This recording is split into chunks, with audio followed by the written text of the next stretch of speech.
The next book for our study is Nehemiah.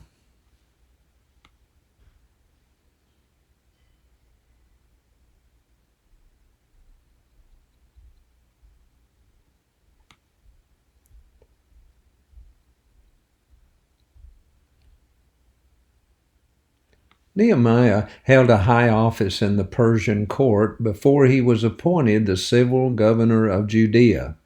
He was an example of patriotism, courage, prayer, and hard work. He also feared God, but seemed to fear no man. His contemporaries were Ezra and Malachi. Ancient Hebrew scrolls have Ezra and Nehemiah as being one book. As we once again go to the map, we see the journey from Babylon to Jerusalem.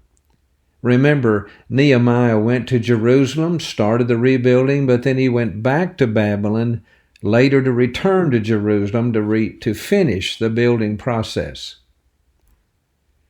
Some of the purposes were to set forth a true and historical account of one of Israel's greatest events, the rebuilding of Jerusalem after they had been in exile and the restoration period. It shows that in addition to repairing the city walls, the moral and spiritual life of the nation needed repairing as well. Let's now look at some interesting points in Nehemiah. The theme of the book is the story of the rebuilding of Jerusalem's walls under Nehemiah's leadership and his spiritual and moral reforms.